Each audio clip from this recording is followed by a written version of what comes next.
on to Mother Superior Agnes, an interview I put off of YouTube, as a matter of fact, but she will be in Los Angeles. We will be interviewing her this evening.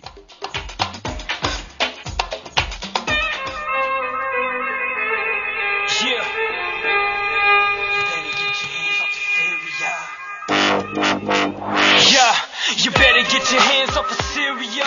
Don't believe all the media hysteria. They say the whole country is against the side. What about every single pro-government march? What about the character of the opposition? What kind of government do they really envision? It's like Libya 2.0 if you ask me. The CIA is now just sitting and laughing. They take popular discontent and spin it. Wanna see the Arab revolution diminished? What about Palestine support from Damascus? Will that still remain if the country is captured? Clear that the Zionists support the rebels. Wanna see the Baptist state just leveled? Who really benefits is the question to ask. We should know much better from the most recent past. The balance of forces in the world today. We know the biggest enemy is the USA. We know they scheme and manipulate and stepping away, but they not messing with Syria today. They better get their hands off of Syria. They better get their hands off of Syria.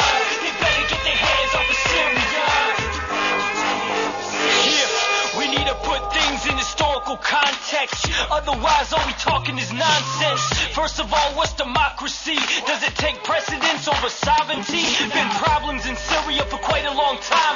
Yes, they are very real, and yes, you'll find some very real, genuine discontent. But it's not the overwhelming environment and these very real shortcomings of the state. Don't make it like Egypt, a client state. Wanna knock Syria en route to Iran and sever the anti-imperial bond. People die in war, an unfortunate fact. It's not a one-sided string of attacks. Rebels killing Christians, Alawis, and NATO's on the ground, there's no need to pretend. The balance of forces in the world today. We know the biggest enemy is the USA. We know they scheme and manipulate and stepping away, but they not messing with Syria today. They better get their hands off of Syria. They better get their hands off of Syria. They better get their hands off of Mother Agnes Mariam is a Carmelite nun who has been living and working in Syria for the past 19 years. Now she is seeking to set the record straight on the lies and disinformation that is driving the NATO powers towards war against the people of Syria. All right, let's start by talking about yourself. For those who don't know about yourself and your background, tell us a little bit about your experience in Syria. I am not Syrian. My father is Palestinian from Nazareth. He is a Palestinian refugee from 1948 in Lebanon. I was born in Lebanon. I converted to Christ at 19 years old and entered to a contemplative order. Then in 1994, I began a foundation in Syria of a monastery that was in ruin, a 6th century monastery, laying 90 kilometers north to Damascus. And after the completion of the restoration works, we established there an international community for dialogue, peace, openness to both Muslims and Jewish. So I am there, as I tell you, since 1994. And we were as contemplative monastery, completely out of the public scene, you know. But during the event and the demonstrations, we noted a huge difference between what we were living, what we were seeing, what we were experiencing on the ground, and what others around us were living every day, the discourse of the international media, to the point that we felt it was something was going wrong. And this, induced us as a community, and ahead of this community, I was involved in getting better information and try to spread this information for the sake of innocence. Because while the international media were just talking about a peaceful demonstration, a huge peaceful demonstration, and fierce oppression, never giving the name of the victims, in the background, you had death squad working in the midst of the civilian population and making every day out of terrorism. Because we are living on the ground, we can raise our voice, not coming from outside and being a stranger. That's what we do. Every time you have a very special agenda, a very special events that will occur either in the Security Council, UN Security Council. I was in Damascus, and not very far. We were, just nearby the hotel where the Commission of Inquiry for Chemical Weapons has just arrived. So from this to the Abbasin Square and to Jobar, more than 2 kilometers. How is it possible, for a chemical weapon to be blown up, not to have any smell, not to have anything? Second, everybody, began to ask this terrible question. How is it possible that in a neighborhood like Jobar or like Ghouta al-Sharqiyya, where you have a conflict, deadly conflict, running on since months, it is, in the frame of the big Damascus battle. Those neighborhoods, they barely have any civilians. Why? Because they are destroyed. Okay, they are not destroyed. The civilians, actually, the beginning of the counter-attack of the army, because the army had counter-attacked, I think the 21st or the 20th.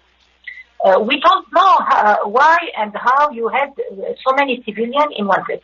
Second, how is it possible in vacation and in such a, frame where families are scattered, barely you have civilians living there, how is it possible that you have so many children together? This is, scary. So did they gather them? Why? We ask for an inquiry because we want to know who gathered those children. Second, we have heard in the same day, because it was before our eyes, more than 40 ambulances of the army coming out from those outskirts to the hospital in Merzi. And we have been told that they were soldiers by chemicals. So what is the truth? Okay, we call, and then I will tell you something. Why this rapidity to issue an accusation and immediately to enter in a war that will, this war cannot only chastise the government, or I don't know who is the perpetrator. Let us suppose, but this war, as we have seen everywhere else, humanitarian war will punish innocent, and this is not acceptable. Enough, it's enough. We don't know why you are always orienting your strength and your power against the civilians, against the innocent. You say big titles, but in reality, what you are doing on the ground is killing innocents. That we want to defend a party against any party. No, all of those people are human beings. But the innocent, those people who are not, sided, that are not taking any side with anybody, just being there in Syria, what will you do with them? You will kill them. We had 1 million in Iraq. We had hundreds of thousands in Libya until today. So what the justification of such a mass murder committed to punish, we don't know which perpetrator, because how is it possible to issue accusation before a real compliant inquiry? This is against all the laws. You cannot, and that's what the Vatican is saying. That's what all the spiritual leaders of Syria are saying. That's what Nobel Peace laureates are saying. Now this coalition, they were 150, that they are maybe 6 or 7 countries. What is the legitimacy of this action? And if there is no legitimacy, it means that every injury, every death that will occur from this invasion is a crime.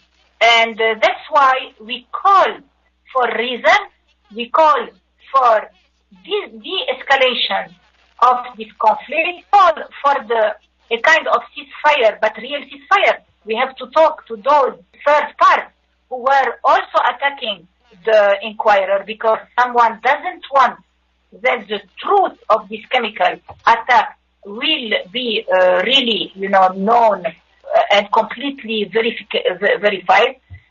So we call, for once, that the Commission of Inquiry on Syria will come to Syria, will make its inquiry with observers, international observers. We need international observers so that the public opinion will be sure that it is not a trick, that it is not a justification.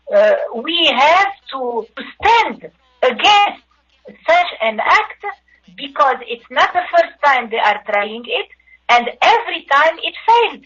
It didn't give any added value. I am really feeling, and I will tell you something else, and this is what is said in our neighborhood. In our neighborhood, there is no government. We are under the armed opposition control. But the armed opposition is split in various sections. The liberal one, that is called Free Syrian Army, normally this Free Syrian Army is supported by the coalition, the international coalition against the Syrian government. But paradox, the Free Syrian Army is telling us that in case of an American aggression, Al-Qaeda, Jabhat al-Nusra, and the Islamic State of Iraq and Lebanon will have the supremacy and will slaughter everybody. Everybody in Syria, is under this. It's like in a scary movie. Everybody is just wondering what happened.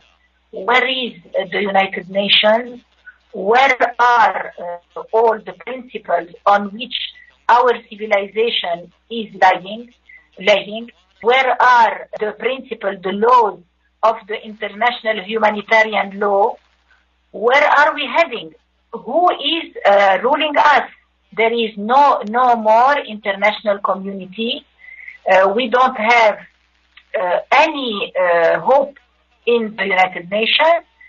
So there is no references, I think that we are entering in a barbarian era. It's like, the big invasion. It's an invasion. And we have nobody to defend us. You better get your hands off the Yeah, we just heard from Mother Superior Agnes Mariam, the Catholic head of St. James Monastery in Ghouta, Syria. The monastery was founded in 200 AD. I myself was raised a Catholic, 14 years of Catholic education. Mother Superiors speak almost with authority of the Pope. Next, we're going to have Brother Johnny Achi from Arab American for Syria to give us an update on Mother Superior Agnes Mariam's presence here in Los Angeles. Brother Johnny. Hello, Dedon. How are you? Thanks for having me on the show. Oh, I'm always welcome. Always welcome. Mother Superior Agnes Mariam is going to be in Los Angeles. Can you give us some details? Absolutely. She's going to be today at Church of Jesus Sacred Heart in North Hollywood at 10837. That's 10837 Collins Street in North Hollywood. Jesus Sacred Heart Church. And tomorrow she will be at St. Gregory Armenian Church in Glendale. St. Gregory Armenian Church. So tonight at 7 p.m. and tomorrow at 2 p.m. Do we have a few minutes to talk a little bit about Mother Agnes Mariam? Yeah, we got a couple of minutes. Go ahead. Okay, great.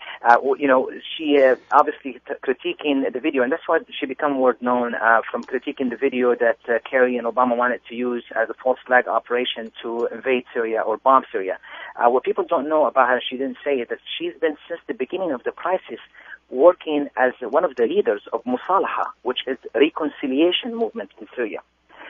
For 2 years, she's been doing the work that no one would risk his or her life to do, whether it was evacuating civilians from, caught in crossfires, working with the displaced and evacuees and refugees, and most importantly, work with kidnapping victims that are being kidnapped. She tried to release, and she was able to work. So being on the ground, risking her life, and she's been under attack many times. Twice she was tried to be assassinated. The fact that she works on the ground, to release to evacuate the civilians, meaning she's in contact with everybody on the ground, all parties. So that's why some of the loyalists consider her to be a traitor, and most of the opposition and the terrorists consider her to be a collaborator for the government. And they have her, they want her dead or alive, obviously. But, call her what you want. She's a humanitarian first and foremost. And she had been, just the day before she came to the United States, risked her life to negotiate and actually get the safe passage of thousands of civilians that were stuck in a Mu'addamiyya near Damascus. So that's who she is. Now, how did she become a critique of this video? Because she was contacted, working with the kidnapped victims, she was contacted by families from the province of Latakia. A month before the chemical attack, there was a big invasion in the northern part of Latakia near the Turkish border by thousands of mercenaries. They came and they committed a mass execution in small villages that didn't, no more than 200 or 300. And the Human Rights Watch had a report talking about the committing and systematic killing of all adult men while trying to keep women and children alive. Amnesty International released the names of 105 children still missing today, that they were kidnapped a month before the chemical attack. So she was contacted by the families of this province of Latakia, alleging that the children that are presented as victims of the chemical attacks in East Ghouta would be their own children. And they had asked her to interfere since she worked with kidnapped children, that the 105 children, they've seen them. They said those are our children. So that's how she studied these videos. And that's when she noticed that some of the children were actually appearing in different videos in different parts of Ghouta. So they were moved around in different locations. And some of the videos, they were alive, and other videos, they were seen to not to be so alive. Basically, she came to a conclusion like any close observer would, and I wouldn't bet you, Kerry is so embarrassed to have shown this video without even looking at it, from someone professional, that these videos were staged. The videos did not depict the urgency or the coverage of an ongoing emergency or an ongoing reality, but a kind of screenplay with a script that probably has been worked on for days before the alleged attack. So her mission was not to discredit status, which she did by accident, but her mission was to find out the fate of those little children. Are they the kidnapped children? And if they are so, where are they today? Because we haven't seen anybody, not a single body of these hundreds of children they're talking about. We haven't seen anybody, not even the UN, when they went inside, they did not see any bodies. So are their parents alive? Are their parents the ones in Latakia, or are their parents with them? And why weren't they with them if they were not the kidnapped children? Why were not with them? Why the sarin gas only attacked the children? So basically, she made some very important observations, important enough to have the Independent International Commission of Inquiry on Syria to request to see their findings. She submitted to them, and then the Office of the High Commission of Human Rights in Geneva requested. They were impressed enough to request it, so she sent her findings and her videos. What she's looking for is those children. She is looking for peace in Syria and reconciliation. We want to know what's the fate of these children. We have the right to know what happened in Ghouta. Okay, they blamed the Syrian government for a false flag operation. If they are the Syrian government, then we want them held responsible. But if they're not, we want these groups and the countries who support these groups, okay, who commit these types of mass execution and violation, to be held accountable and to be presented, as the war crimes against humanity.